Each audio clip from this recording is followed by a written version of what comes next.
थे। अमेरिका में सदारती इंतखाबात में नाज़रीन सिर्फ एक दिन बाकी रह गया है। कल मंगल को इसका फैसला हो जाएगा। दोनों सदारती उम्मीदवार डोनाल्ड ट्रंप और कैमला हैरिस वोटरों की हिमायत हासिल करने के लिए इस वक्त सरतोड़ कोशिशें कर रहे हैं। एक्सप्रेस न्यूज़ की स्पेशल ट्रांसमिशन में अभी हमें ज्वाइन कर रहे हैं वाशिंगटन डीसी से सीनियर सहाफ़ी नसीम सदीकी साहब। नसीम साहब, बहुत शुक्रिया आपके वक्त का। नसीम साहब, बताइएगा किस उम्मीदवार की पॉलिसी से अमरीकी वोटर्स ज़्यादा मुतासिर हैं इस वक्त? देखिए, इस वक्त जो मुकाबला चल रहा है वो बड़ा नेक टू नेक चल रहा है और जो वोटर्स हैं वो बहुत ज्यादा पुरजोश है।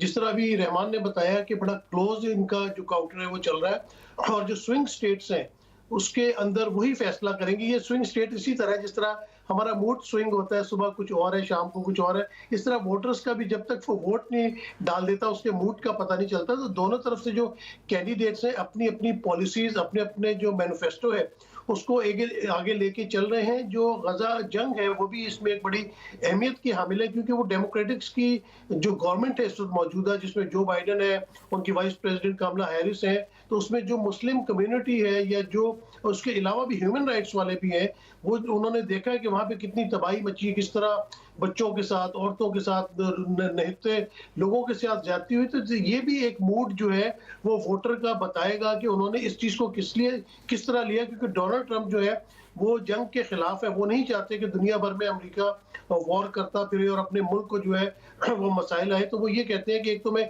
इंपोर्ट्स को कम करूंगा ताकि हमारी जो लोकल इंडस्ट्री है वो यहाँ पे फ्लरिश हो और लोकल लोगों को यहाँ पे जॉब्स मिले। तो ये एक बहुत अच्छी चीज है क्योंकि कोविड के बाद से अमेरिका क्या यूरोप, आप हर जगह देखें बड़ी एक महंगाई का तूफान आया है, लोगों की जॉब्स चली गई हैं, बेरोजगारी बहुत है। तो ये भी चीज एक लोगों को बहुत ज्यादा अट्रैक्ट करी और शायद ये दो जो अपना इंपोर्ट्स का इकोनॉमी के ऊपर जो डोनाल्ड ट्रंप की पॉलिसी है या जंग के ऊपर जो पॉलिसी है उसको लोग पसंद करें। इसी वजह से डोनाल्ड ट्रंप को मुख्तलिफ पोल्स में जो है वो एज हासिल हुआ है। लेकिन अभी आपने जिस तरह बताया इंट्रो के अंदर भी कि तकरीबन 6 से 7 करोड़ वोट कास्ट कर चुके हैं और उसके अलावा एक बड़ी तादाद में अभी वोट जो है वो 5 नवंबर को कास्ट होने।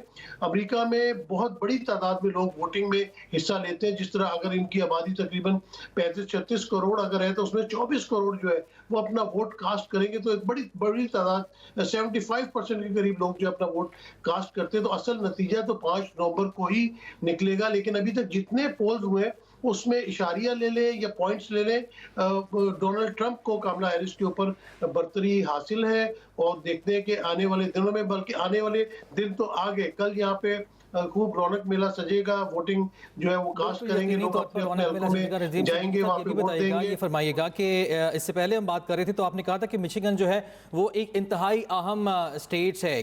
तो ये फरमाइएगा कि वहाँ पे सूरत हाल अब क्या है, और अगर जो पहले मुबाहिसे हुए हैं कमला हैरिस और ट्रंप के माबैन, उनके बाद जो एग्जिट पोल्स के नतीजे हम देख रहे हैं, point to point, neck to neck जो मुकाबला चल रहा है, क्या ये कन्वर्ट भी हो सकता है? जी, अभी तक जो पोल्स आए हैं ये इन स्विंग स्टेट्स में, आप एरिजोना ले लें, पेंसिल्वेनिया ले लें, आप विस्कॉन्सिन ले लें, मिशिगन ले लें, इन तमाम के अंदर जो है वो डोनाल्ड ट्रंप को एज हासिल रहा है। किसी जगह तो 2 पॉइंट से वो आगे थे, किसी जगह 1.5 से वो आगे थे, लेकिन तमाम स्टेट्स के अंदर डोनाल्ड ट्रंप जो है वो आगे रहे। और जो मैं मिशिगन स्टेट का आपको पहले बता रहा था, बड़ा इंटरेस्टिंग है कि जो भी सदर आता है वो मिशिगन जरूर जीतता है। मिशिगन की बड़ी अहमियत रही इस हवाले से। जैसे मैंने पहले बताया था कि आपको जब हिलरी क्लिंटन सदारती इंतखाब लड़ रही थी तो वो बहुत आगे जा रही थी और बड़ा कहा जा रहा था कि वो इंतखाबात जीत जाएंगी, लेकिन उनको मिशिगन से शिकस्त हुई थी। तकरीबन 14,000 वोटों से उनको शिकस्त हुई थी और उसके बाद वो सदर नहीं बन सकी थी। तो इस लिहाज से एक तो स्विंग स्टेट्स को बहुत इंपॉर्टेंट हासिल है और स्विंग स्टेट्स में मिशिगन को बहुत इंपॉर्टेंट हासिल है कि वहां से जीतना भी लाजिमी है।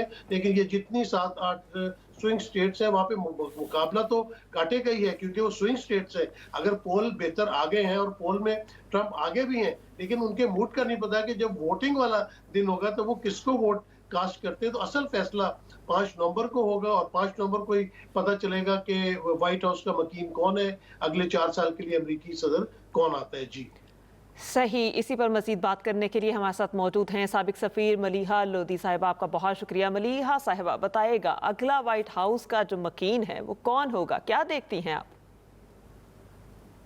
देखिए, इस वक्त बहुत ही मुश्किल है कहना कि कौन व्हाइट हाउस को जीत लेगा, इसलिए कि रेस बहुत ही टाइट है। इट्स अ क्लोज रेस और जैसे आप जानती हैं कि अमेरिका का जो सदर है वो डायरेक्टली इलेक्टेड नहीं होता। वो जो इलेक्ट्रल उनका कॉलेज है जो वो वोट करते हैं और जो विनिंग कैंडिडेट है उसको 270 डेलीगेट्स के वोट की जरूरत होती है। तो ये हो सकता है कि साबिक सदर ट्रंप इलेक्ट्रल कॉलेज के वोट जीत जाएं, लेकिन पॉपुलर वोट जो है वो शायद कामला हैरिस को मिले। और ये पहले भी हो चुका है जब हिलरी क्लिंटन को वोट ज्यादा पड़े थे, लेकिन इलेक्ट्रल कॉलेज के वोट सारे जो जरूरत थी जिसकी वो ट्रंप को मिले थे। तो ये पॉसिबल है, लेकिन हमने ये भी देखा है कुछ रिपोर्ट्स के मुताबिक कि एक मोमेंटम, लास्ट मिनट मोमेंटम जो है वो कामला हैरिस के फेवर में है, इसलिए कि जो ख्वातीन वोटर्स हैं वो लगता है कि काफी तादाद में अर्ली वोटिंग में उनको वोट दे रही हैं। अच्छा मलिहा लोधी साहब, ये भी फरमाएगा कि क्या लगता है कि आपको अगर कामिला हैरिस जीत जाती हैं तो पाकिस्तान के लिए हालात क्या होंगे, और जो बातें पाकिस्तान में हो रही है कि ट्रंप के आने के बाद शायद पॉलिसी कुछ चेंज हो, तो आपको कुछ चेंज नजर आएगा अगर ट्रंप जीत जाते हैं तो? मेरा नहीं ख्याल इन दोनों में कोई फर्क होगा पाकिस्तान के हवाले से, इसलिए कि इस वक्त तो वॉशिंगटन की नज़र में पाकिस्तान की कोई ख़ास अहमियत है नहीं। उनकी तरजीह चाहे वो कामला हैरिस हो चाहे वो ट्रंप हो जो सदर बनते हैं, उनकी जो खारजा पॉलिसी की तरजीहात हैं उसमें सबसे नंबर 1 इशू तो चाइना होगा, और चाइना को कैसे कंटेन करना है, उनकी जो पॉलिसीज वैसे ही चल रही हैं चाइना को कंटेन करने की, वो मैं समझती हूँ कि बरकरार रहेंगी। उसके अलावा हमारे खित्ते में तो जाहिर है उनके मुफाद जो हैं वो ये हैं कि जी भारत को एक स्ट्रेटेजिक पार्टनर बनाया जाए, जो कि बना चुके हैं वो। तो इस पूरी सिचुएशन में मैं नहीं समझती कि पाकिस्तान उनकी तरजीहात में शामिल है। जब से अफगानिस्तान से मिलिट्री विड्रॉ किया है, मिलिटरीली विड्रॉ किया है अमेरिका ने, उसके बाद से हमारे जो ताल्लुकात हैं अमेरिका और पाकिस्तान के दरमियान वो एक चौराहे पे खड़े हैं।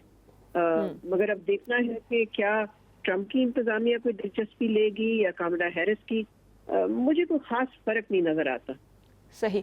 अच्छा मलिहा साहिबा, ये भी बताएगा, जैसा कि हम सब जानते हैं कि हार जीत इलेक्शन का हिस्सा है, तो क्या इस बार ट्रंप के हामी हार के लिए तैयार है? अगर हार हो जाती है तो क्या वो उसे कबूल करेंगे या पहले जैसे हालात हो सकते हैं? बिल्कुल नहीं कबूल करेंगे। जो रिपोर्ट्स आ रही हैं वो तो काफी खतरे की घंटी बजा रही हैं, इसलिए कि कुछ स्टेट्स में मिसाल के तौर पे एरिजोना, वहाँ तो क्या कहते हैं सिक्योरिटी पर्सनल को डिप्लॉय किया गया है, बार्ब्ड वायर लगाए गए हैं पोलिंग बूथ्स के इर्द गिर्द, और भी जो रियासतें हैं वहाँ पर भी एक्स्ट्रा सिक्योरिटी के स्टेप्स लिए जा रहे हैं। एक आध जगह पे तो ये भी रिपोर्ट्स आई हैं कि बैलेट पेपर्स को ऑलरेडी कोई मसला हुआ है, जलाया है। सो मेरा ख्याल है गड़बड़ होने का खतरा जो है वो काफी शिद्दत इख्तियार कर गया है अगर ट्रंप हार जाते हैं।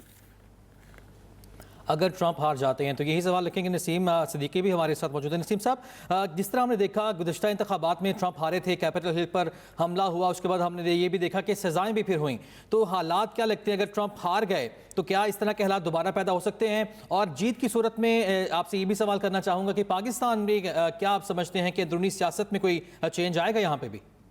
अच्छा, पहले तो मैं सिक्योरिटी के हवाले से जवाब देता हूँ कि कल मैंने बड़ा तवाफ किया कि मैं कहीं व्हाइट हाउस के करीब जाके अपनी कुछ रिकॉर्डिंग्स वगैरह कर सकूं, तो मुझे बड़ी मुश्किलात का सामना करना पड़ा, क्योंकि व्हाइट हाउस और कैपिटल हिल के आसपास आनी जो है वो दरवाजे से लगा दिए गए हैं, और यानी कि उनको जो बार्केट्स कहते हैं वो लगा दी गई है। बहुत सारी जगहों को बंद कर दिया गया, और मजीद भी कुछ मुझे चीजें लग रही थी। जिस तरह पाकिस्तान में कंटेनर्स लाके खड़े कर दिए जाते, तो यहाँ पे कंटेनर्स तो कम से कम नहीं थे, लेकिन जो बार्स हैं वो बड़ी बड़ी यहाँ पे मुझे नजर आ रही थी, जिनको मुस्तकिल तौर पे यहाँ पे लगाया जा रहा है। और शायद आज के दिन जो है उनको कंप्लीट कार्डन कर दिया जाएगा। तो व्हाइट हाउस को भी कार्डन किया जा रहा है, कैपिटल हिल को भी कार्डन किया जा रहा है।